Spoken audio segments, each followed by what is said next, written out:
Welcome back to the Better Men, Better Ball Player podcast. I'm your host, Trey Cobb. I want to thank you for joining us here on our 112th episode of the podcast, where we get a chance to talk to head coach at Virginia Military Institute, Coach Sam Roberts. Coach Roberts, the current head coach of VMI, was also an alum of VMI, where he is the all-time hit leader. He actually ranked in the top 3 of 9 offensive categories, was drafted out of VMI by Oakland A's, and as a position player, and spent his time as a position player until his last 2 years. Last 2 years, he transitioned to the mound, where he finished his pro career. Since then, he had taken over as pitching coach in 2017 at VMI, and then recently in August 22, he was named the head coach at VMI. During his time at VMI, he's helped mentor and been an example using his pro experience to mentor Josh Winder, Matt Engel, Zak Kent, all guys who have been either signed free agent or drafted. Josh Winder drafted in the 7th round, Zak Kent drafted in the 9th round. So been around some quality talent at VMI while helping those guys serve and do their military duties. During the episode, we get a chance to talk about pitching. Of course, you'll hear Coach talk a good bit about pitching. He talks a good bit about base running, as well as just the challenges and creating a program and doing the things that there's unique to VMI and what makes them special. So really appreciate Coach Roberts giving us some time.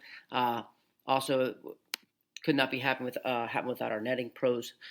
Our friends at Netting Pros, netting professionals, are improving programs one facility at a time. Netting professionals specialize in design, fabrication, installation of custom netting for backstops, batting cages, dugouts, scoreboards, BP screens, and ball carts. They also design and install digital wall graphic padding, windscreen, turf protectors, dugout benches, dugout cubbies, and more. Netting Pros continue to provide quality products and services to many recreation, high school, and college fields, facilities, and stadiums throughout the country. Contact them today at 844-620-2707 or info@nettingpros.com. Visit them online at www.nettingpros.com or check out Netting Pros on Twitter, Instagram, Facebook, and LinkedIn for their latest products and projects. So thank you to those guys. Thanks to Will Meyer. Check out those guys. Follow them up. Make sure you're following Coach Roberts and thanking him for all that he did to help us get better. So without further ado, here he is, head coach at Virginia Military Institute, Coach Sam Roberts.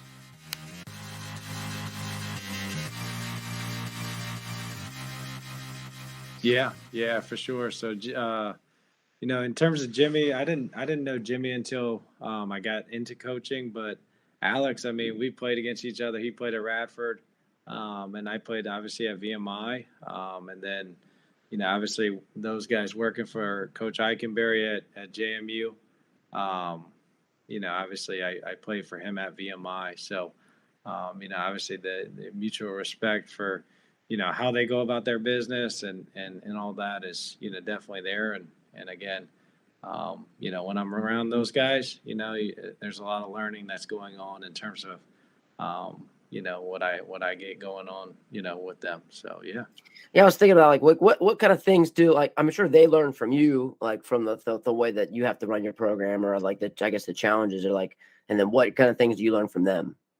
Yeah, so I think just from Jimmy, he was one of the first people that I reached out to when when I was trying to get the pitching job at VMI, because after I got done playing, I came here, was a volunteer for a year, and had an opportunity. Our pitching coach left to go to another school, and so I had an opportunity to interview for the pitching job here, and that was one of the first guys I reached out to in order to just get a plan for an overall year, and what you're kind of trying to accomplish and all that. And so and again, the connection there was for him was Marlon Eikenberry. So so I reached out to him.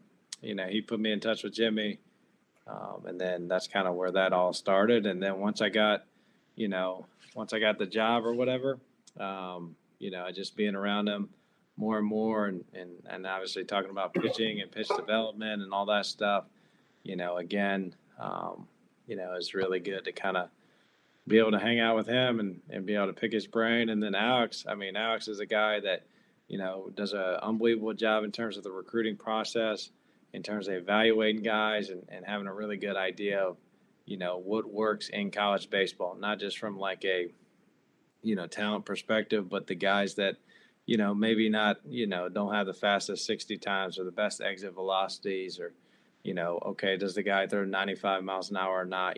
Kind of the guys that, you know, he has a good feel for the guys, not only those guys, but also those guys that maybe aren't the, most toolsiest guys in the world. And so just having an idea and, again, picking his brains in terms of, the recruiting side of it and the evaluation side of it. So, yeah.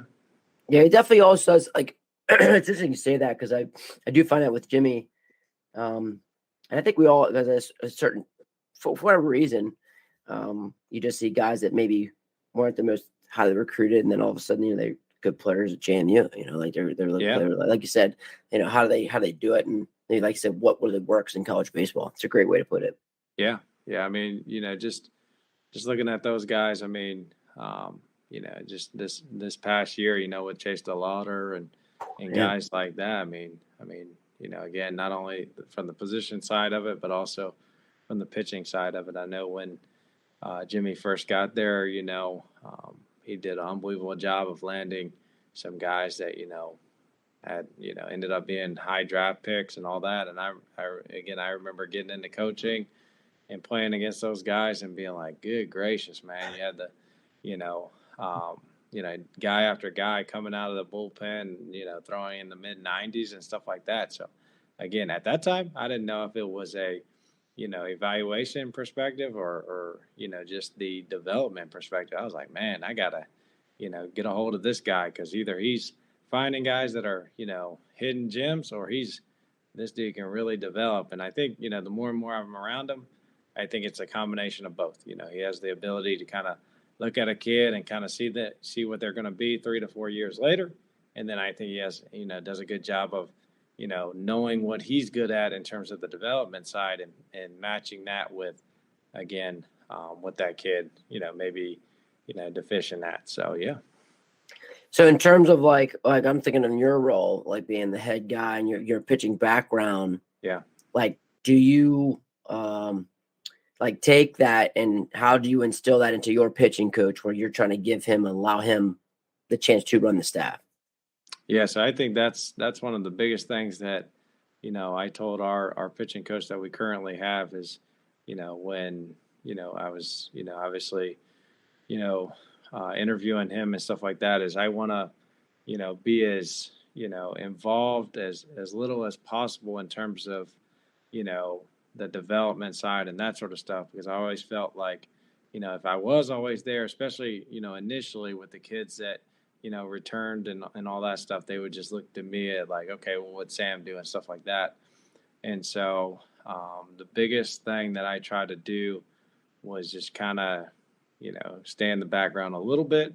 But obviously, if he needed my help and that sort of stuff, being there for him, and kind of giving him an idea, again, what I would do in those certain situations. So a lot of it goes on, in terms of, understanding the development and all that, and understanding, okay, how these kids kind of, what, they do best in terms of learning, that sort of stuff. A lot of that goes on in the mornings and stuff like that when I'm, when we have our staff meetings and stuff like that. Because again, I don't want the kids to sit there and, be like, hey, what would Sam do and work it against us in any way. And so, that's kind of the route that I've taken.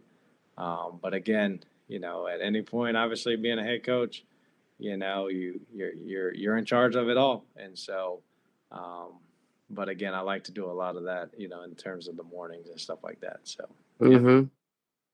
Cool. So I'm just thinking, like just in terms of leadership, you said you played at VMI, you spent a lot of time, is like, just that leadership, and kind of what is kind of taught just by being at VMI, the kind of lesson. So like, how have you found like it helps guys, or like, let's say it's helping your staff. Like, let's say a guy like you bring in, like they haven't been like you, they didn't play at VMI, they didn't do like, how is Right. their adjustment period, like, or how they do at VMI helps them? I think the biggest adjustment for coaches coming into VMI that, maybe didn't go to school here is just understanding what these kids go through on a day in and day out basis, and just, um, kind of being there for them because, again, sometimes, their workload can be a little bit different just, depending on the class ranks and all that. So our freshmen, they may go through a little bit more physical training stuff and stuff like that. And so it's just kind of understanding, just the overall workload that each kid is going to go through. And just, I think more than anything, it kind of puts our coaches in a position where they have to communicate more with our guys because, again, the freshman workload is going to be significantly different than the upperclassmen workload just from a school perspective and the military side of the actual school. And so, again, I think it's really good, especially for young coaches, to kind of, again, put themselves in a position where they have to communicate with each kid and kind of see where they're at and stuff like that. And so, but, just in general, in terms of leadership development, I think it's good initially because, again, they kind of break you down to build you back up. So I think it's, it kind of puts each kid, regardless of their background out of high school, at the same level. And then again, they kind of, build up off of that. And so, again, it's a really unique experience. But again, it's a lot of learning that goes on, especially that first semester for our guys. And then after that, they kind of, start to figure it out and start to build them up and all that stuff. So, yeah. How much of your fall like schedule is I guess you would say challenged or affected by like all of that tearing down and how much they have to do in that first semester? Right. So their typical day, so they wake up about 7. That's when they have formation. So they're in their uniforms. We don't have night class here at VMI, so classes start around 8 o'clock. Most of them are in class at 8. But again, because the class starts so early, they're typically out of class, by 2. But the last possible class that you can be in ends at 4.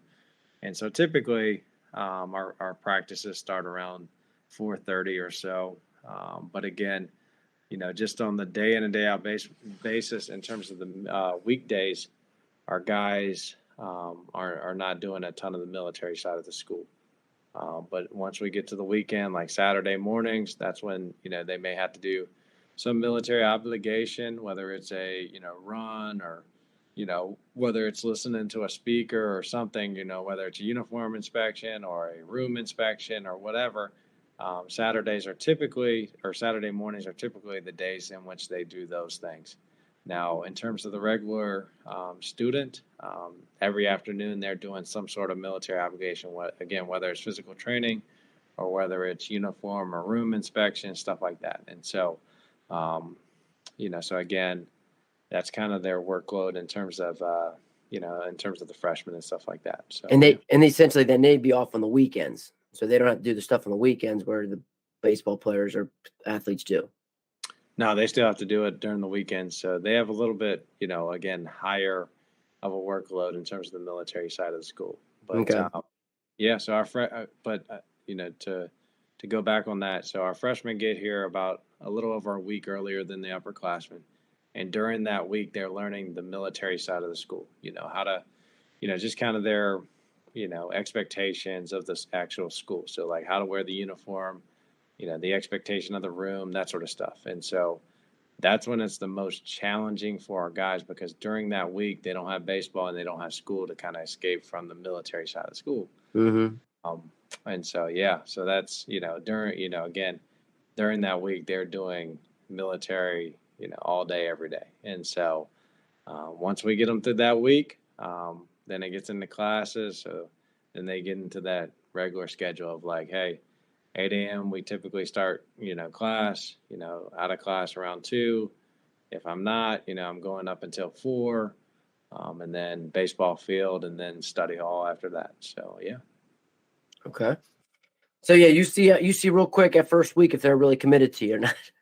No doubt. You just never really know, but that week is I think it's a really good thing for our guys because I think it forces them to, really figure out the lifestyle and the expectations. Like I think if it was probably up to, I'm just putting myself in their shoes. If it was up to me and I, had, to deal with the classroom, the baseball side of it, and I was trying to learn literally everything military wise because I was not a military kid. I probably wouldn't have learned any of it. I probably would have been like, okay, I've got 2 hours until I go down to the baseball field, and I'm on baseball mind. So, Mm-hmm. but again, during that week, there's no baseball to look at. There's no classes to, kind of, get you out of, the military side of it. So literally during that week, it's just, okay, let's lock in and focus on learning this stuff. And then after that, our guys do a great job of kind of understanding like, hey, look, this is the expectation. And, it's not going to change whether you have, a game this weekend or not. This is what's expected of you. This is how you wear the uniform. This is how you keep your room. And again, our guys do a really good job of understanding that side of it. So. Mm. Yeah. So I mean, I just think of just all these things. Like think of like the challenge that you have, or I think of like the extra, accountability that you have to put into like, or let's say a guy's not going to travel, or a guy's not going to do this because his uniform wasn't right. Right. You probably deal with a lot of that where someone had said, "Hey, coach, guy's uniform wasn't right," or Pat didn't pass room inspection, and then is that part of like do you deal with that as part of like a consequence to not play baseball, or is it a part of a consequence for the school? It's definitely more of a consequence for the school. We just try to we just try to, make sure that they understand, you know, typically the better they are in terms of the military side of it, the more that they can focus on, baseball and their schoolwork. And so, I think it's easy to kind of sit there and be like, okay, there's no, doesn't, me being good, at the military side of it or keeping my room clean and stuff like that doesn't, mean I'm going to be a good baseball player, which is true. But what it does allow those kids to do is kind of focus a little bit more on those other things. And so we try to make sure that they understand, while it's not, while it may not be why they're here, we try to, allow them to understand like, hey, you got to be good in this area so that we, aren't down at the field and we're worrying about, okay, I'm getting in trouble, in terms of the military side of it because my uniform was terrible today and stuff like that. And so, so again, it's just kind of one of those things where, the more that we can stay on top of those things, the less they have to worry about it, and the more that they can focus on, their schoolwork and development on the baseball field. So, Sure. Well, speaking of that development, yep. just kind of swinging the baseball side of things, like you're doing fall ball right now, like you'll fit in, I guess, team practice right now, and then you'll go into, will you do individuals here, I guess, when they stop, or do you kind of take a break before you get rolling? Yeah. Yeah. So we got about 2 more weeks of fall ball left. Once that's over, we'll transition to more of that indie work and stuff like that. And so the guys have been doing really well in terms of their energy and kind of how they're retaining the information that they're getting. And so it's been really good so far. Again, we just hope that we finish the fall out strong and all that. So yeah. Cool. So like, and in terms of like the indie work, when you started to develop guys, like Yeah. within your background, like, are you still just trying to like, again, I'm just thinking in terms of like managing the staff, are you just like walking around, like basically like doing what's necessary and then just kind of just overseeing everything when in terms of development? Yeah. So right now, so once we transition to that indie period, Right. I'll kind of take the infielders. I'm more so focused on the infielders right now and their development. and that's kind of how I split up the responsibilities. But our hitting coach will obviously more so focus on the development of the hitters, and then between our pitching coach and our volunteer assistant, they've kind of done a really good job handling the arms that we have. And so my focus, right now is just kind of developing those infielders. But again, in terms of kind of like we talked about earlier, in the mornings and stuff like that, is kind of when we kind of break down the arms, kind of break down what they're doing well, kind of, again, kind of figure out kind of what we want them to kind of, get better at and that sort of stuff. And then once we get to the actual practice, then it becomes, as best as I can, the pitching coach and the volunteer kind of handle the arms and handle the overall messaging. But again, we kind of all three work together, in the mornings and kind of figure out kind of the plan for the, week or two going forward. So, yeah. Cool. I was just what was I thinking? I was thinking about just the challenge, like you said, when you start these indie work, it also got me thinking of like the weather, and like you had previously mentioned, like you don't have an indoor. Yeah. With not having an indoor facility is like how, and I know you're Southern Florida, Southern Virginia, Yep. so like it's not terrible, but it can be. What kind of creative ways do you do to try and, are you just trying to suck it up and we'll be okay, or like what is that kind of your message as things start to turn, and how do you get creative with that? Yeah, so it's actually really good. We got access to kind of like our rec center almost, where it's like multiple gym floors, and so we're able to go in there and throw when it's snowed and take ground balls and that sort of stuff. But again, I think just the overall mindset of the kids that we have, that choose VMI, because of the military side of the school and because of the academic rigors, I think.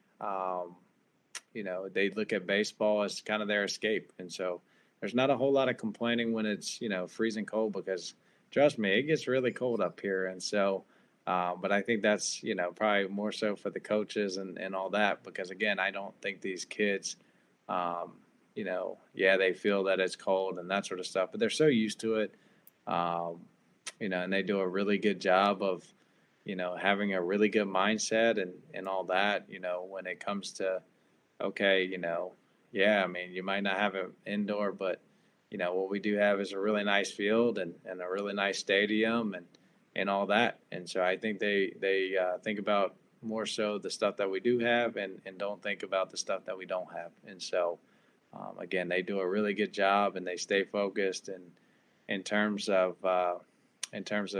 being able to develop and do the things that we need to do to get them better, I think we have, quite a few positive things in our disposal. So, yeah, so it's a great job. It's a great opportunity for a lot of these kids to get better. So, yeah. I mean, it's not like you don't have an indoor. I guess you could say I guess it's not your own. Like you kind of, so I'm sure there's like logistical things like sharing the schedule, make sure we're all on the same page. You might have to give it at certain price, certain unique times. I guess you could say it might not be the most convenient, but you still have a place to go if it does get. It's not like you don't go, like you can't more practice. Right. Yeah. It's just a challenge, I guess, of the schedule. You got, and then so assuming you got like some type of cages and things like that in. Yeah. So what we do with the cages, we kind of have flaps and we have heaters and all that stuff in there. So it kind of, we're able to keep that warm. The pitching side of it's probably the, toughest, just because again, it gets really cold, but, again, I think, just how far warm-ups have come in terms of the pre-throw and that sort of stuff, the guys do, a really good job before they ever throw a baseball of being ready to actually throw. And so I know when I was going through college, it was like, hey man, run a couple laps and let's go throw. And so, and again, I don't know how good I would have been, if things would have been different in terms of the pre-throw, in terms of bands and weighted balls and all that stuff. But, I was a guy that was like, okay, give me a baseball and let's roll. And so, But yeah, these kids nowadays are so used to, the pre-throw routines of bands and foam rolling and corrective exercises and, weighted ball stuff that they are ready to go. And I don't think, the temperature really, gets too tough on them. But again, when it does snow, that's typically obviously when we transition to the indoor work and stuff like that. So That's a great point. Like they truly do like now, like the guys who are about their program, they truly get hot. yeah. They truly do get hot. Whereas probably when we were playing, it was like, hey man, Yeah. it's cold, man. But Yeah. It hurt. Those first couple hurt. Yeah. And so it's just a different era, and the kids are so aware of you know, which is a good thing, but like they're so aware of, prehab and pre-throw routines that like, it's almost like if they were asked to not do that stuff, it'd almost be, twice as hard on them as it ever probably was on us in terms of picking up a baseball and rolling. So, so yeah. Hey man, I agree. It's so you get a lot more fight with it saying not to do it. You wouldn't Yeah. the buy-in wouldn't be there Right. for sure. So.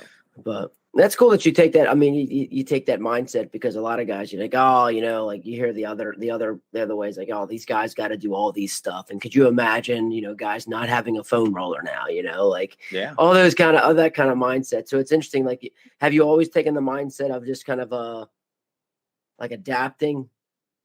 Yeah, no doubt. I tell the guys probably once every year. I think it's amazing now. Again, I didn't get done. I mean, it feels like not that long ago, but my last year of full season playing was 2016, and there was only one team that I played against that was did anything other than, hey, let's do an active warm up and let's get the balls and start throwing them, and that was the Cubs because they had Derek Johnson at the time. And so like we were, I was a converted guy from an infielder, and all we did was, active warm up, do a little shadow drill, and then let's get the balls and chuck them. And so, and I'm like, dude, that was like 2016. It doesn't feel like that long ago. And it's like, Sure. If our kids did that nowadays at any school, probably in the country, people would look at you like, man, you guys are not ready to throw or anything like that. And that was, professional baseball. And so, it's come, so far. The knowledge that we have is so good and all that, and just overall pitch development is headed in such a good place. And again, it's the games. I mean, you can turn on the game and you see every guy throwing 100, and you're like, man, if that would have been 10 years ago, that that guy doesn't get hit at all. And now there's guys that throw 100 that are in AAA now, getting sent down. So yeah, it's just a different time period, and the player development and all that stuff is, at such a good point right now. That our kids are, they understand that stuff, and they're, you try to get them to a point where they're their own best coach. So yeah. Ooh. Hey, can you explain a little bit about like how do you track player development? Like is there things like, a guy comes in and say, hey, here's what we do for players. Like, so what do you track, or how do you track with player development? Yeah. So I think, in terms of, player development, obviously we're, tracking, strike percentages, swing and miss percentages, obviously velocity, all that stuff, strike or swing and miss in zone, all that stuff to kind of have an idea of, where their stuff plays best. And then also, we chart how far their average miss is. And so that we have a better idea of like where we should start start those specific pitches and stuff like that. But again, all that stuff is, great. But again, it's just kind of, and you want, depending on the kid, you want them to have, the information, but some kids, you don't want them to lock up because they have so much information and that's all they're worried about. Because again, there's some kids that, don't need any of that. And there's other kids that, it gives you an idea and them an idea of, okay, this is how I need to pitch. And so, so that's obviously, again, huge. But again, it's just kid to kid and understanding that. But again, I think it's as a coach, you need to have an idea of like, okay, where does this kid's stuff play best? What can this guy handle in terms of like, because again, now obviously we're talking about, not just pitching, but hitting as well. Of like, okay, well, this guy's swing and miss percentage against a slider is this percentage. It's probably not great when, to pinch hit this guy because this guy on the mound is, he's 60% all speed, or spin or whatever. And so it's just having an idea and a plan in terms of, what our guys do well, what our guys need to improve on, um, and I think, more so now than at any point, I think that's where you get buy-in because again, I think a lot of the kids, you know, they need that information in front of them because again, everybody's got a phone now. So the minute that you tell them something, they're going to look it up and see if it's true or not. And so, which I think it's great. But I think it also holds each coach to a level of accountability that maybe, wasn't there, forever, 30 years ago, which is good, And so, but again, I think it's, our job as coaches to have an idea of like, okay, what can this guy handle, and what creates that buy-in because, again, it's, you don't want to, put them in an information overload. And now all they're thinking about is, okay, I've got, I can't get a guy to swing and miss on my slider.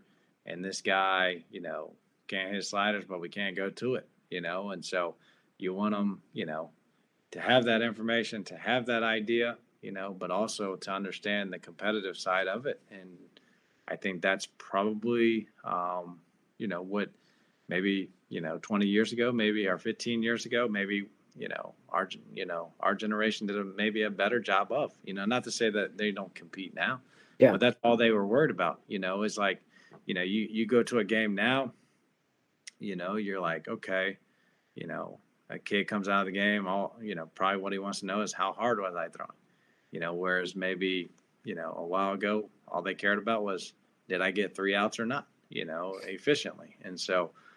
So it's just kind of, allowing those guys to understand, like, the overall goal as a pitcher is to get outs, efficiently, and never to, not to lose sight of it. And I tell our guys all the time, obviously we're trying to develop the velocity, trying to develop the secondary stuff, but also, the reason why we're trying to develop that is so that it makes it easier for us to get outs. And we can't forget about, getting outs is the main thing. And so, so it's again, it's just kind of, allowing our guys to have the information at their disposal.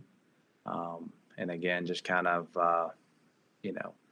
allowing them to have an idea and a plan of what they need to do specifically and what they need to work on to help them develop. So, yeah. In terms of like just tracking that, because that could sound like a ton. Is Yeah. that something that the coaches are doing? Do you have players are doing, or SID doing? Like, who's necessarily taking care of like tracking all of that, and then being able to will it down to then, okay, here's, like you said, here's where you are. Yeah. So we do during the games. We have our pitchers that are not throwing that day track the stuff, and then I go in and I, combine it all and kind of put together reports for each kid and say, okay, this is where, you struggled at this outing. This is where we need to improve. This is what you did really well at. And I think, again, giving them all that information in terms of, not only the negative side of it, but the positive side of like, okay, this is what, what you did good at. This is what we got to continue to, continue to roll with. Is just giving them that plan and that, not just like harping on the negatives, because sometimes guys, and again, it depends on the individual. Like sometimes they just need to feel the love of like, okay, you're headed in the right direction. This is what you did do well at, and for a lot of our guys specifically, and I put videos up online or on our TVs and stuff in our locker room of them having success because this is a game that can kind of, it's at times can be negative, and so. Seeing yourself have success and all that, I think is really important. So yeah, obviously I'm crunching the numbers, but again, the information that we give to them, obviously as a coach that you're sitting there and, that's your decision to put that information in their hands. And so we got to make sure that it's the right information that'll, motivate them to work harder, but also, it's the information that kind of for them to sit back and say, yes, I do this well. I'm going to continue to work on it and understand like who I am and all that. So, yeah. So in terms of like a guy's development, like let's say year to year, like in the 4 years that you have them, yep.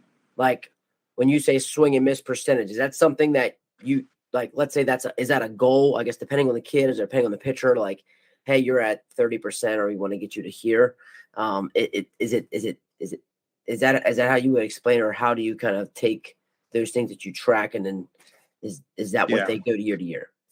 Yeah, I mean, I think just by tracking it, it'll kind of allow you to kind of see what they're actually good at and maybe what they're not good at. Because again, obviously you have the spin rate and the amount that the ball's moving and stuff like that. But again, if a guy's spin is above average and is maybe his horizontal break or vertical break is really good, but that kid's not getting any swing and misses. There you have to go, back and figure out why that kid's not getting any swing and misses with it. Okay, is it really a good pitch or is he tipping the pitch and stuff like that to kind of, allow that guy to put the pieces to the puzzle together. But again, it's just information to kind of create that buy-in with each specific kid that I think is so important. Rather than just saying like, hey man, like, your spin rate on your slider is 2,600. Your average velocity on that pitch is, 78.2. Your horizontal break's 0.3 inches, and your vertical break's 2.2. And we're gonna change it up because, we're gonna change it up because I don't like it. That's probably not gonna create very much buy-in because the kid's gonna look at it and say, hey, my spin rate on my slider's above average, and that means it's a good pitch. Well, if you have the numbers, crunched in terms of like, okay, you can sit there and say, okay, well, you have, 3% swing and miss, on it. And, essentially you don't get anybody swing and miss on it. So how good of a pitch is it in college baseball? Yeah. And so, again, just having that information, creating that buy-in, because if you sit there and you tell them that, then, okay, they'll, buy into the changes. And, maybe you create a different pitch, maybe it's more, of a sweeping slider, or maybe, whatever you want to create. But, I think it's, having that information by tracking it gives you more buy-in with the player, so. Yeah, you care. I mean, you're showing your care and you're involved with, and that, like you said, yeah, you might have the numbers, but it's, you're not getting guys out, or, like you said, you're not getting the swing and misses. So, it seems like you love, more like I would call it like, develop. Well, that's of course developing a pitching, but it's just like, like you said, if why isn't this pitch really working? And then we kind of go into and break down the pitch and maybe like reshape the pitch or something like that. It seems like that's what you seem to really enjoy that. Yeah. I mean, I think anything to kind of make the kids better, I think is, again, that's why I enjoy a lot of what I do. Obviously it's developing those relationships with the kids. And before, any knowledge that you can give them, they need to know that you care. But again, it's, but also, these kids, also have big time dreams and stuff like that. So it's kind of, you're trying to sit there and say, okay, you want to make it to the major leagues, and, you're trying to be a small part of that. And so, yeah, I mean, it's one of the cooler things that we get to do is, okay, let's talk baseball and let's talk development and all that stuff. Because again, you're a small piece to the puzzle for a lot of these guys. And, if you can say one or two things to kind of help them and take their game to, another level, like, yeah, I mean, I love that stuff. So. Just when the guy clicks it, the guys get that aha moment, Yeah. Give them a little taste of success. That's awesome. Yeah. It is a truly great thing about the game, and like that's the impact that we have. When you talked about like you said, the most important thing is developing the relationship. Coach, how would you say, like, always looking for ways of doing things? I think when we talk to guys, and like we said, we're learning. You kind of learn from Jimmy and Nate, like everybody that we talk to, like just learn with different ways. What are ways have you found to continue to build that relationship that you said is first? Yeah, I mean, I think more than anything is just communicating with the kids because again, they're, for a lot of these kids that we deal with, man, they're homesick at times.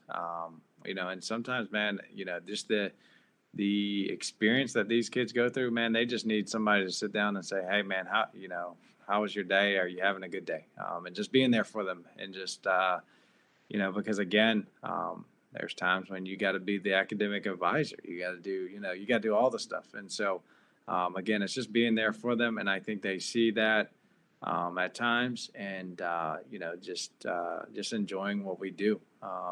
And I think it's a unbelievable opportunity to kind of be in a situation where you can have such an impact on these younger kids, and all that. And so I don't want to sit down and, take it for granted in any way. And so, but I think a lot of it is just being able to talk to them outside of the baseball field, because again, it's one of those things to be able to sit down and break down the analytics of a pitch, or okay, the movement pattern of a delivery, but it's a whole nother thing to be able to sit down and, just have a conversation with them, and I think sometimes those conversations go a lot further than, just sitting down and just saying, hey, man, like, I need to see you do this, this, and this with your, in your delivery. I need to see you do this, this, and this, in terms of your, pitch shape or, infield play or whatever, and so I think it's, kind of having that, balance of like,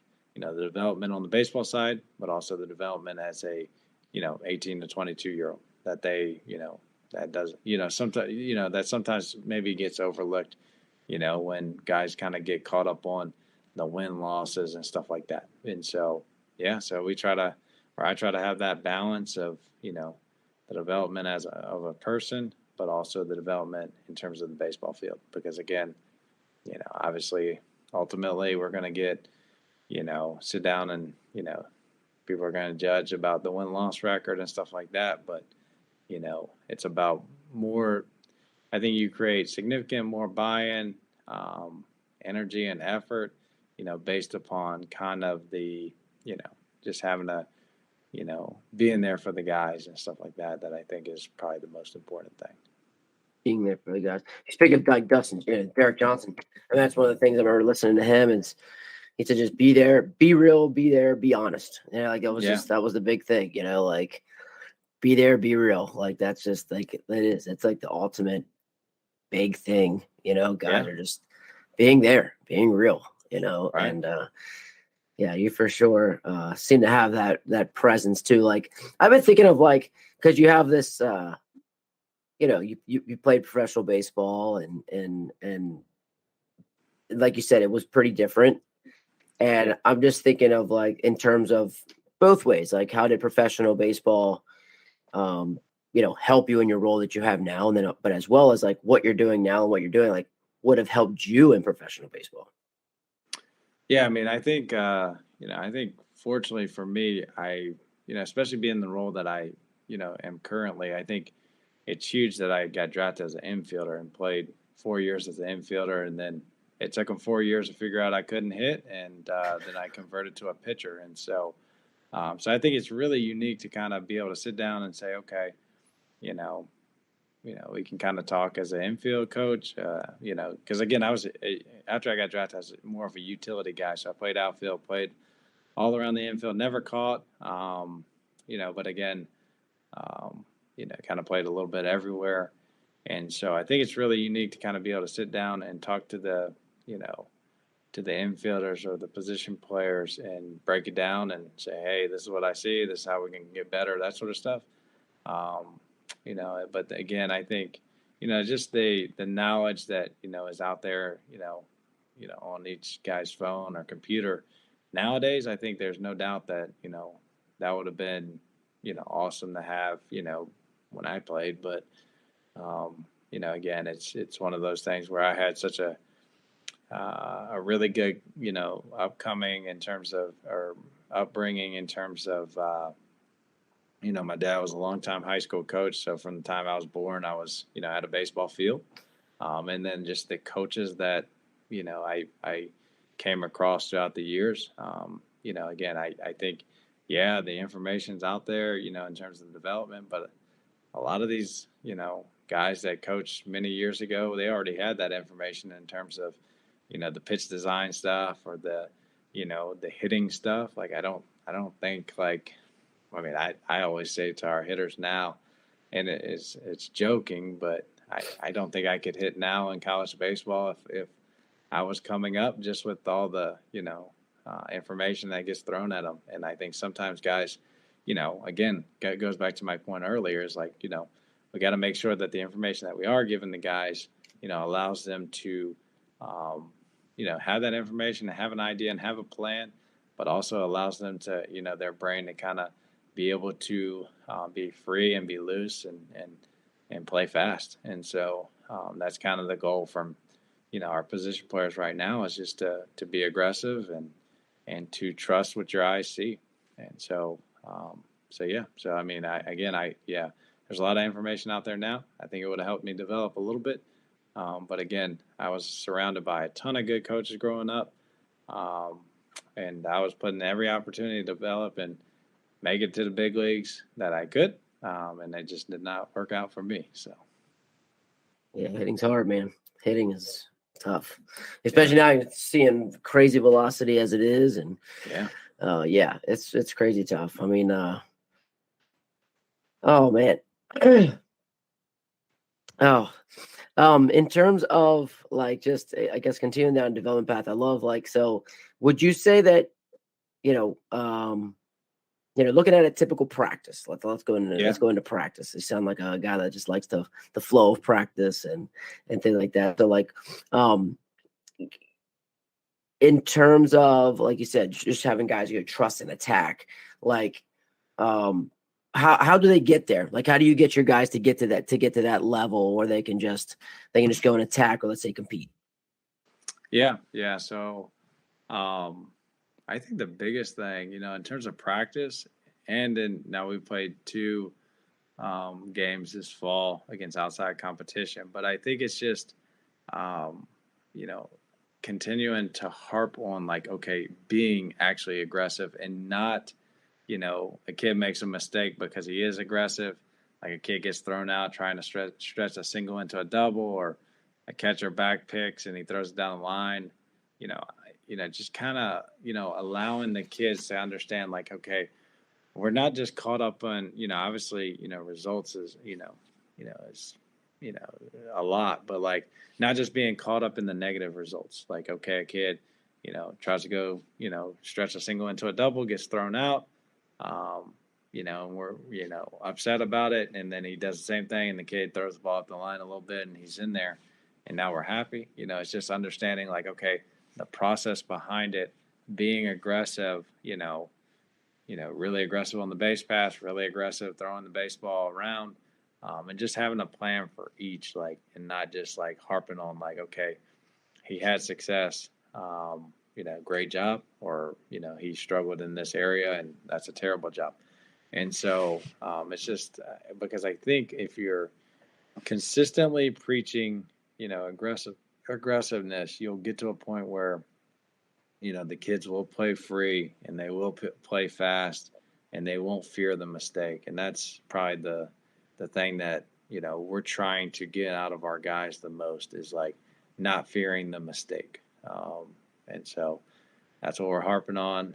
But yeah, in terms of practice, we do a ton of base running, because again, it becomes a mindset of like, I want them to play loose. I want them to play fast, and I want them to trust their eyes and all that. And so, yeah, I mean, and then I try to, in terms of practice, I try to break it down to as individualized as we possibly can, not only offensively, but defensively as well. And so, again, we just try to get our guys in a position where they have an understanding of what they're trying to do, And then I don't, I don't try to max rep it yet, because again, I'm trying to, get them to understand what we're trying to get out of them, whether it's, again, hitting wise or whether it's, defensively, infield technique, that sort of stuff. So not a ton of max reps yet. We'll get to that point, but again, we're trying to get them to a point of understanding, um, the, the technique behind what we do. So yeah. You said individualized in terms of defense. Yeah. I think a lot of us, like, I don't want to assume, but like, I think it's unique what you said there, in terms of practice. Like, because of course, and then you're thinking of like individual, like when in terms of practice, you said individualizing in terms of even defense. Can you dive into some details there of like, how do you do that? How do you individualize defensive plans and make time for that during the day? Yeah. So I try to, again, now that I'm not doing pitching, it's significantly easier for me because again, when I was doing pitching, I mean, you're talking about like 20 different plans because again, there's 20 different needs for that, for those kids each day. And so kind of taking that same thing and kind of broke it down to like, okay, this guy, is playing third base. So he's going to see more of these type of baseballs hit at him. And so just, again, trying to take the large sample size of probably the position that they're, going to play, the positive or the strengths and weaknesses of each guy, and then kind of expanding on that. Of like, okay, you know, maybe our third baseman really struggles to come get the baseball in terms of bunts or slow rollers. And so it's kind of, I try to break down like, okay, in that guy's specific plan for that day, okay, if we're, taking a normal routine BP or whatever, okay, whoever's hitting him fungos, that guy needs to know like, okay, we're going to work more on this specific area. And, okay, maybe this guy, maybe our shortstop, may have a tough time going to his backhand side or whatever. And so, so we kind of put those guys in those positions, and they're aware of their strengths and they're aware of their weaknesses so that if we are positioning guys in certain ways, they understand why, we're doing what we're doing.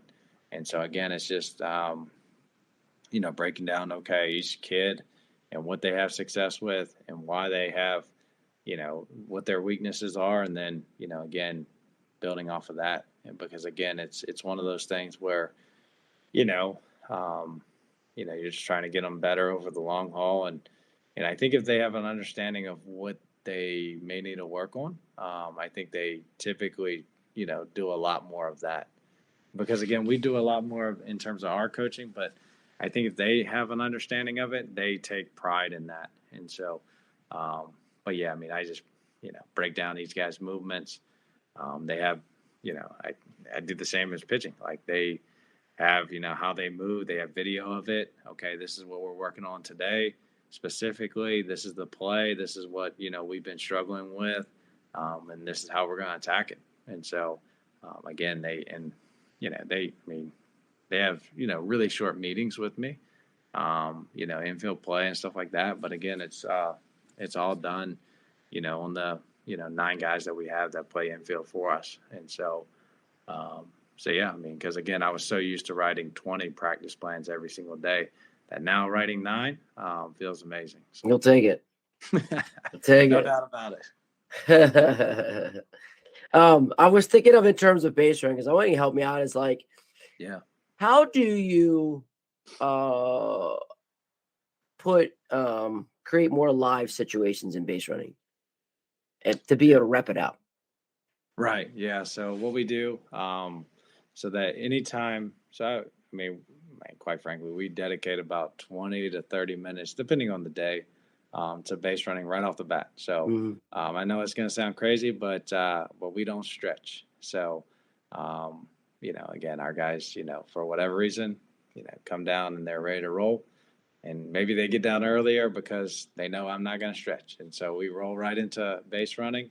But again, if a guy's in a bullpen period, we'll just transition them right to the field. And maybe we'll do dirt ball reads, straight steals, stuff like that, right off of that guy that's actually, instead of him throwing the bullpen in the pen, he's on the actual game field, so that again we're kind of repping that and all that. But again, I think the best, um, in terms of reading stuff is what we do is if the pitchers have thrown already, we kind of put them in positions in the outfield since we only will need three guys, and then we just do a live fungo and just kind of rotate off of that. And I think that's really good because again, I think it puts our guys in a position of like, okay, you know, you know, again, different situations of like, okay, there might be runner on first and second in terms of this drill, but we're only, each read is going to be independent of the other, stuff like that. And so,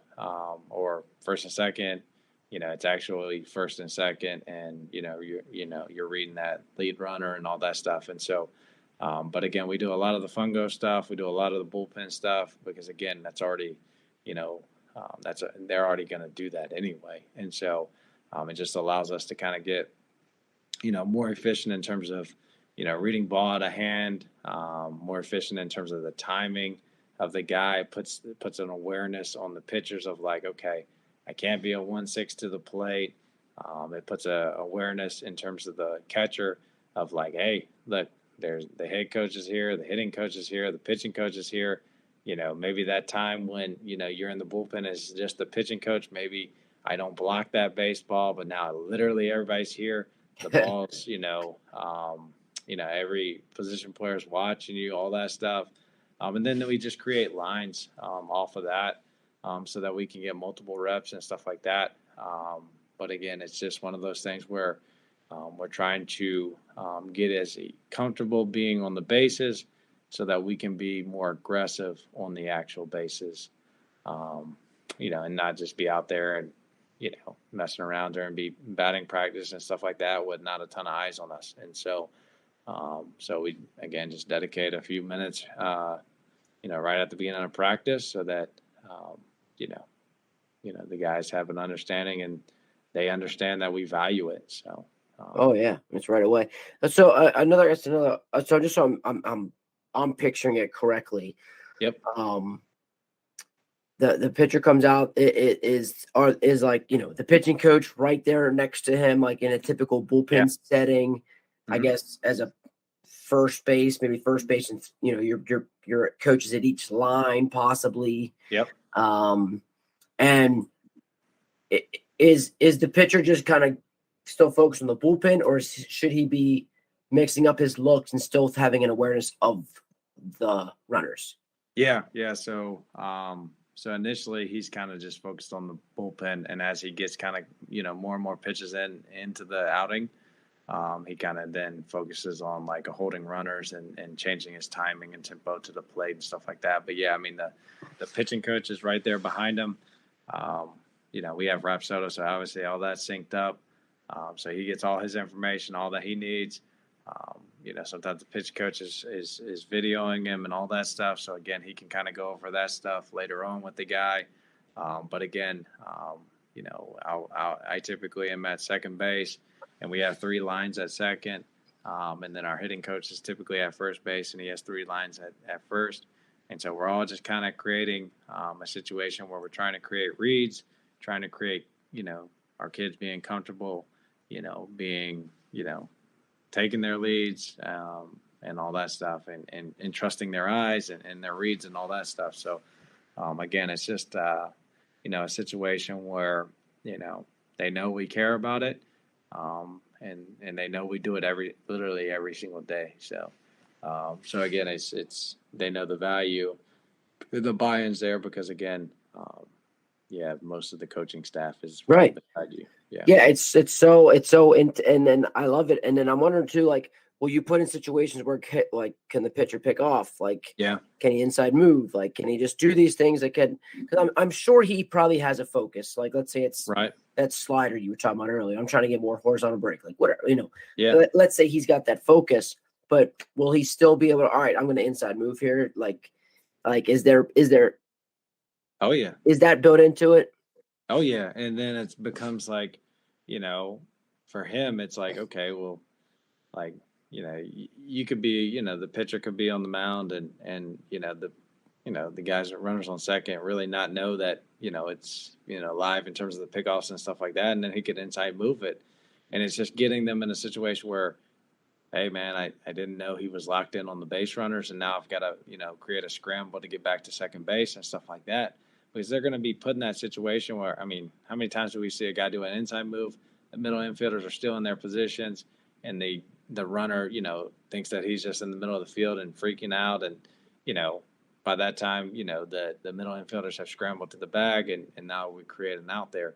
And so it's just creating, trying to get our guys to be comfortable and obviously the uncomfortable situations and stuff like that. And so, again, it's one of those things where it kind of puts them in a situation where, they, focus and all that stuff on different things that obviously we all got to be good at, because again, how many guys just want to be really good at, velocity or spin rate or whatever. And so, but there's so much more to pitching and being an actual good pitcher that sometimes gets overlooked. And so, in terms of the base running and stuff like that, this creates that side of it of, okay, like, yeah, you can throw 100, but like if you can't hold runners, it's going to be, it's going to be really challenging because you're always going to pitch with runners in scoring position if a guy gets on because they're just going to run. And so it's just creating that sort of stuff.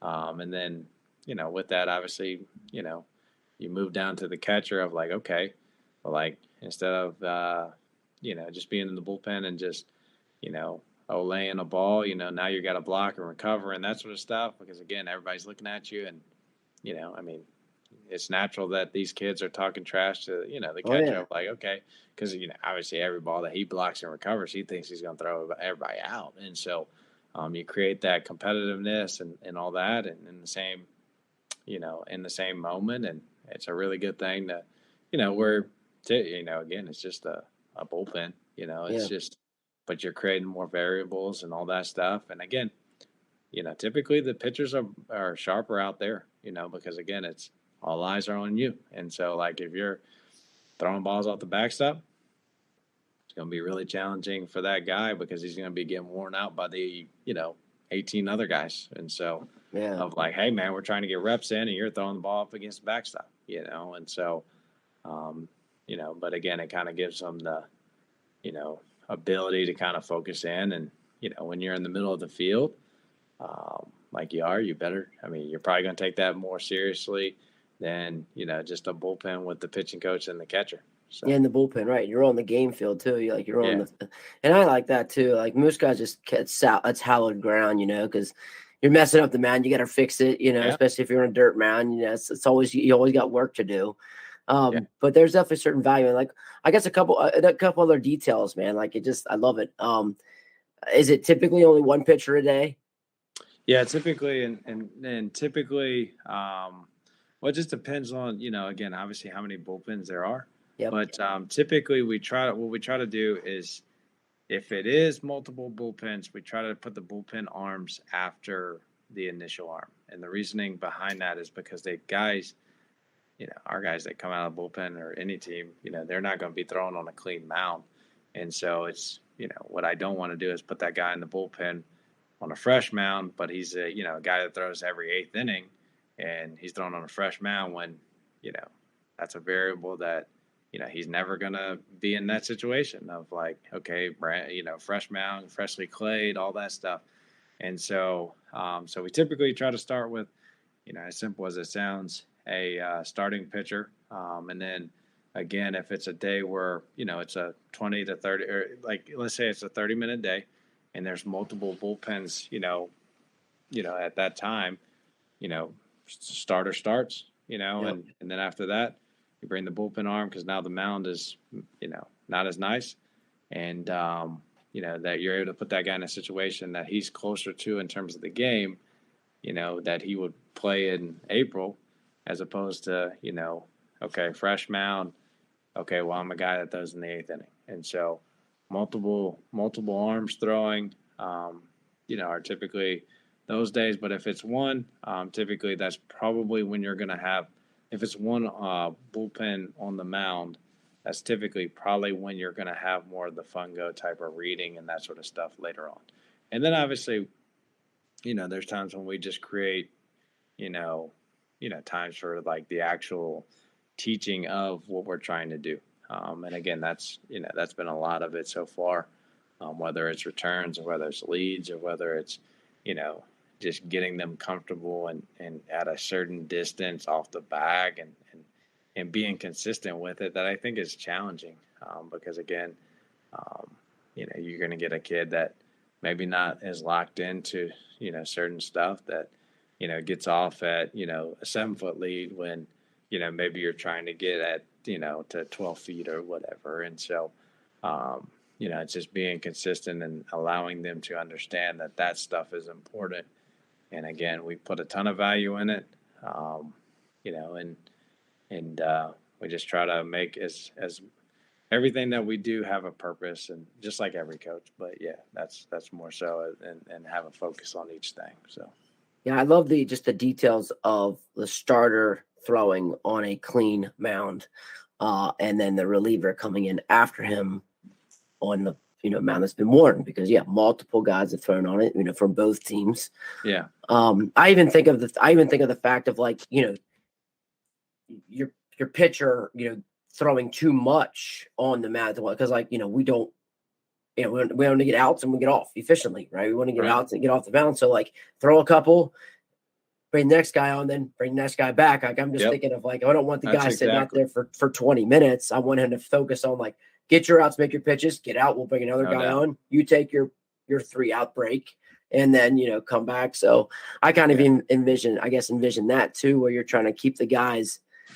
Yeah, no doubt, because there's going to be that time, but then also, like, the value of obviously the game mound is, like, you get the depth perception that's so much different, between pretty much everybody's game mound and their bullpen mound. So it's creating that because, again, there's a lot of value in that and kind of what the pitcher sees and stuff like that. But, you're exactly right in terms of the guy going to sit down because, again, I mean, I think we've all been around guys that, at every level of, okay, this guy, doesn't do a great job coming back out. And it's just, getting them comfortable, making their pitches, executing their pitches, going and hanging out for, 5 minutes and then coming back out. And so that's definitely part of it. And again, it creates more reps and that sort of stuff. So no doubt. For sure. Super cool. And just did you? I mean, so you as a pitcher and your pitcher, you kind of done both professionally. Like, was this something you created in terms of what you wanted more from the base running side, and you said, "Oh, well, this is just better for the pitchers too," or is it like, would you have wanted to do this as a pitcher yourself? I mean, yeah, I mean, I think there's value, but again, I think more so what I'm looking at it from is the value that it gives our position players in terms of base running is more so what I was going, for, especially this year is like, we got to get better, at certain things. And again, I value certain things, and one of the things is base running. And so I think it's something that we can be, good at and stuff like that because, I think typically, whatever at whatever level of coaching, the stuff that you value, typically those teams are, historically better at. And so I value base running, but again, I think it's just trying to create,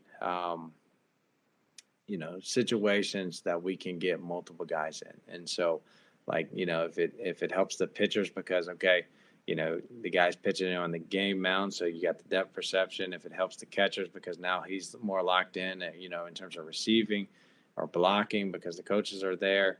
If it helps the bullpen arms because now they're throwing on a mound that, is more real, it's the real game mound, but also, you're putting them in a situation where, they're throwing on a mound that's, beat up just like they would in terms of, pitching the 7th, 8th inning of a, game. All those details I think matter, and I think those details help you, create that buy-in and help the kids understand, like, hey, we're not just, running to run, or we're not just, throwing a bullpen because we have to throw a bullpen. Like, we're actually trying to get better at it, whatever it is. And so Yeah. I think that's, kind of like we talked about in terms of the, planning of like, okay, this is what you do well. This is what you're struggling with. This is what we're trying to get better at. I think it's all, a constant communication from the coaching staff all the way down. And so, um, but again, they have all that information. It's just getting them the right information and getting them to understand, this is what, we do value. And I think sometimes that stuff gets lost is like, the kids not understanding completely what you do value. But base running is something I do value a ton in. Um, and then again, obviously, being able to take that and hopefully help the pitching staff, the catchers, and all those guys, because again, we want them to trust their reads. We want them to be aggressive and play fast. So, In terms of valuing it, what do you track in terms of base running? I mean, we don't. I mean, we haven't tracked a whole lot. Again, it's just something that we go over literally every single day. And so, obviously, we're tracking like the dirt ball reads and the, stolen bases. But like in terms of like, anything outside of that, I mean, but I think most schools are probably tracking that stuff, and so, but again, it's not something where, I'm not sitting there and saying, okay, you're, 12 and a half feet off the lead, out first base, or you're, 10 and a half foot off first base. It's like, okay, we're literally, every time we play a game, scrimmage wise, that first base coach is literally sitting there and he's watching every step that they take, because again, I think if we can get to, a consistent distance, we have an idea of like, okay, because obviously we're, what we do know is, the speed in which we go from, a distance off of first base to second base, and then it becomes a math equation and all that. But yeah, I mean, it's so you do know their still start time is what you're saying. They're still all the kids know their start time is. We know all that. The pitcher's over a certain time, then they can go. Yeah, because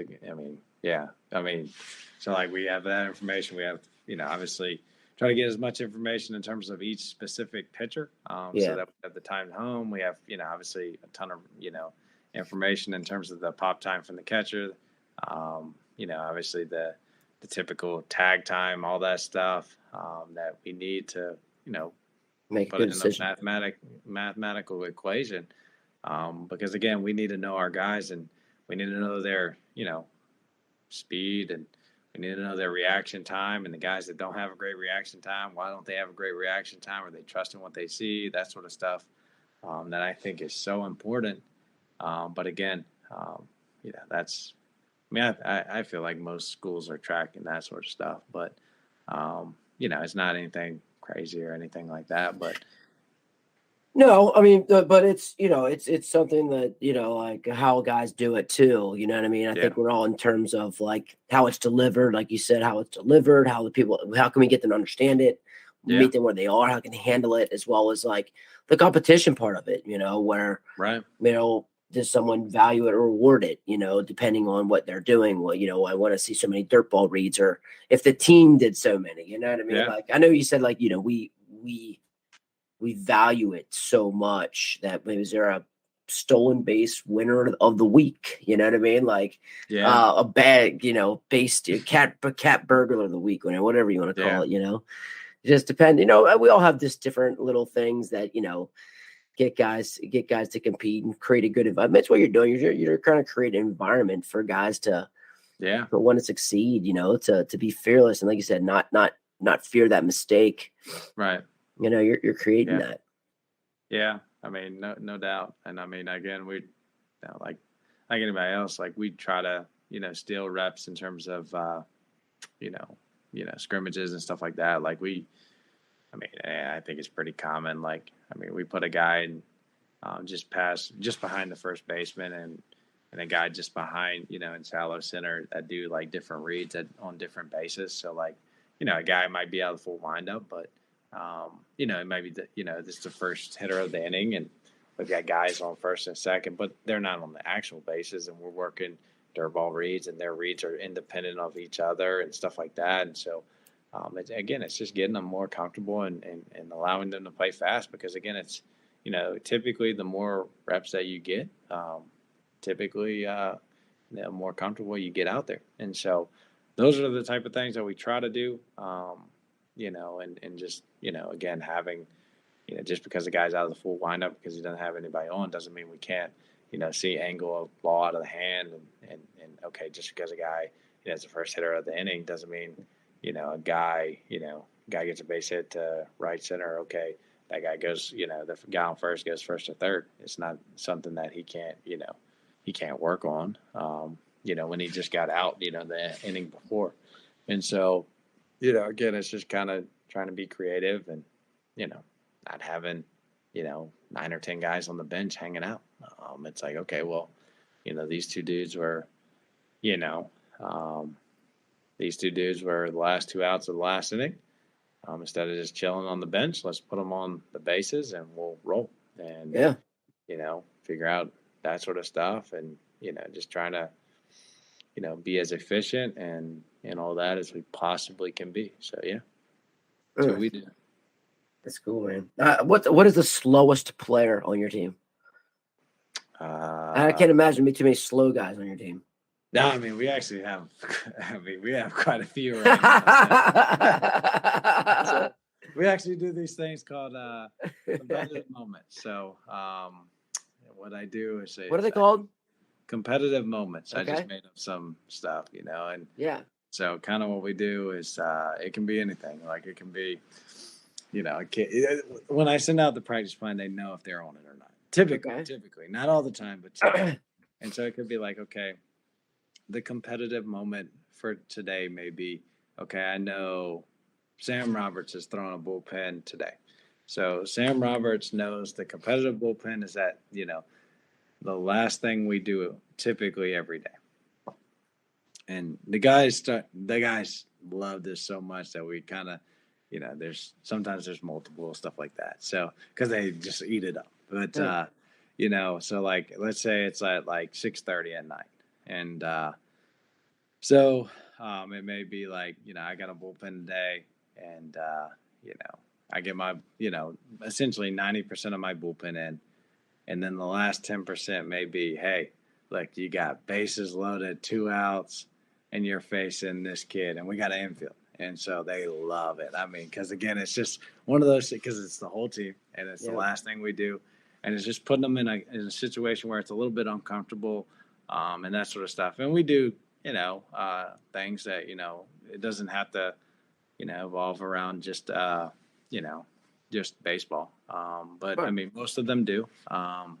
It could be, just different. We try to create different situations to kind of get them to compete and get them outside of their comfort zone and that sort of stuff.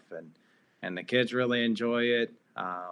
It's a little chaotic at times, I'm sure. Probably looks a little disorganized at times, but I love it. And the guys, seem to really enjoy it. But yeah, that's kind of what we do is get them in uncomfortable situations. So. Oh, that is a lot of fun. And so is there a consequence or is there typically just a winner loser? There's definitely a consequence. So, so like the other day, there was 2 kids, from a certain area.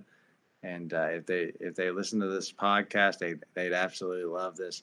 So they're from the same area. And so I said, and both of them are really slow. So it goes back to your point. I bet you don't have any slow guys. So I said, okay, so we're going for the slowest man in this county. And, the winner takes on the crown and or the loser of it, the guy that, doesn't, the guy that loses this, becomes the, actually wins the title of the slowest man in this county, but the actual winner wins bragging rights. And so we got them out there. We ran because quite frankly, I just wanted to know their 60 times just to know how slow they actually were. And so we did it. We lined essentially 2 teams up, side by side. Whoever they picked, whether it was, whichever one, they just stood on that side and they all the way down the outfield, and we ran it, and we had a winner and a loser, and the guys loved it, and they were jumping up and down, and the guy that lost it became the slowest man in that county, and but the guys loved it. So yeah, so it's but yeah, I got the so yeah, the answer is we do have a lot of slow guys on our team. Hopefully we continue to work them, and hopefully they get faster over time. But again, regardless, we've all been in situations where certain guys because of their ability to process things mindset wise, maybe they're 160 maybe plays a little bit faster than um, another guy. So there's no Sure. doubt. We're trying to get them more comfortable with the reads and stuff like that. But yeah, I mean, yeah, we definitely do have some slower guys on our team. So.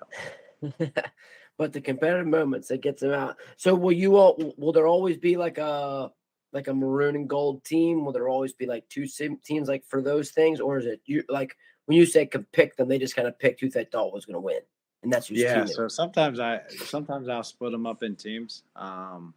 Yes, and sometimes it's pitchers versus hitters. So Oh, nice. that's when it becomes really cool.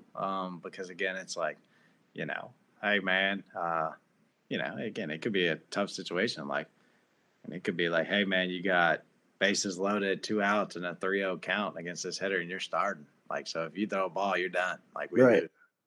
And so, or it could be like, hey, it could be a situation where it's like, hey, man, bases loaded, 2 outs, 0-2 count, and you're stepping in the box. And so, but you got to, compete, and you got to, find a way to, hopefully put yourself in a position to have success. So, yeah, I mean, it's just kind of get them in that mindset of like, hey, man, whatever the odds are stacked against you, we're going to do everything we can to have success, and that's what I want to do. So, Oh, cool, man. That's a lot of fun. Coach, I appreciate you. That was a great way. I think I'm gonna just like respect your time. I know we're already here yeah, after 10 and everything. And I told you we could just sit here and chat and talk, and it's been great. Is there anything that maybe we haven't covered that you feel like you just want to touch base about? You want to talk about? Like, felt like that was just something on your mind that you'd love to share about VMI or your program or anything. yeah. I mean, I think one of the cooler things is obviously, just with the academic experience that our guys go through. I think it's really unique that this year we had 3 guys in the major leagues, and so at the same time. So I think that's pretty cool. Because again, I think for a long time, it's such an academic school. We only had one guy ever make it for the longest time. But again, this year, between the coaches that have been here, so Marlon Eichenberry and Jonathan Hadra, they recruited really good players and put those guys in a situation to develop physically. And now you see 3 guys in the big leagues that, maybe weren't guys that, had a million offers out of high school that came here and wanted to get a really good education and then also wanted an opportunity to play and develop and fail here. Because again, we all know, that's probably your best learner is failure. And so, so again, those kids came here and developed and left here really good players. So, yeah. So. I appreciate you sharing that. That is awesome to know. 3 big leaguers in 1 year from a school. That's pretty awesome. Yeah. Yeah. I wonder how many could say that. Like actually say that right now. Yeah, I don't know. Because again, Interesting stat. this is a school. I mean, there's only 1,700 kids that go to school here, so it's a really small school. But again, it's one of those things where, these kids, have, chose, this school, and they, and that's one of the cool things about VMI is like they use, the academic and the military and all that stuff to kind of, this is their escape, and they want to, really work hard and really develop in their, 3 hours or whatever we have at practice for that day. And so, again, I think there's a certain level of focus that our guys have, and I think that's really important. Sure. I love how you said it too. Your best learner. So, Coach, I just really appreciate it, man. This was super fun. Like I said, I think we could keep going on all night, just talking about like especially the competitive situation. That was fun. That was good. That was fun. I'm sure you guys have a lot of fun with that too. Yeah, they love it. That's for sure. So I appreciate you having me on. And yeah, again, man, this was awesome. Yeah, you bet. No, I really do appreciate it. And I mean, just I wish you the best of luck in getting any more major leaguers out there, man. That's freaking awesome. Yeah, no doubt. So.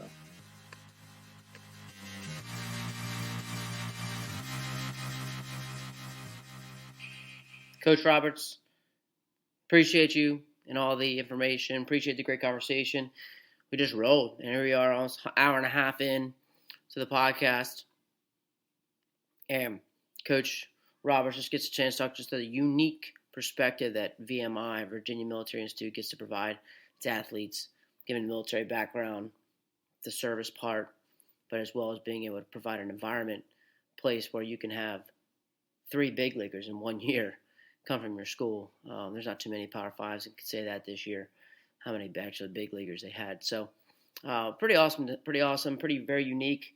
Coach Roberts, just a big league guy, and I think he provides a big league presence to all his players. Loved his perspective on making base running live. Something I really took away from that, and something always trying to being able to teach it a little differently and being able to make it more impactful. Always trying to find ways to make it game-like, and I love that. Even from a standpoint, even from a pitching perspective, like he knows it's important. He still knows you got to get a bullpen in, so let's get a bullpen on the game mound. There's a lot of really good factors to actually being able to throw on the game mound. And I think a lot of times, I know just me as a coach, like you don't want to do that work. You got to do more work. You got to make sure that gets right. And there's a lot of things that I think that we're apprehensive about putting things on the game mound, but there's definitely value there for sure. A lot of value. Well, you wonder why, most basketball shots when you're at basketball practice, they want to be shot on the game rim.